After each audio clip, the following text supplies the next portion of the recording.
I think you should understand, I love this, another wonderful word, experiential. Yeah.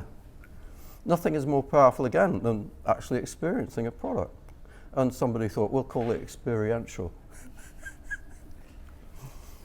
Because that sounds good.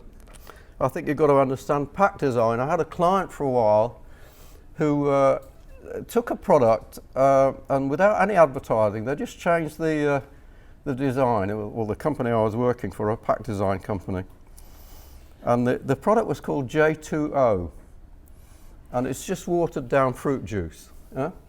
And it's been so successful that its own category, yeah, is J2O. And all it was done, it was just like good pack design and product placement. Yeah? I think you've got to understand pack design.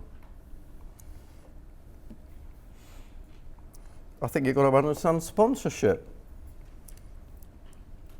I'd once made a film for Marlborough on the effect of sponsorship. It was only shown once to the board of directors of Philip Morris. And the chairman said, lock that thing away, nobody must ever see it again. Understand sponsorship. I think you should understand workplace marketing, because the most important people in the world to you, if you've got a business, are the people who work for you. David Ogilvy came into my agency one day and said, Drayton, he said, what exactly do you do?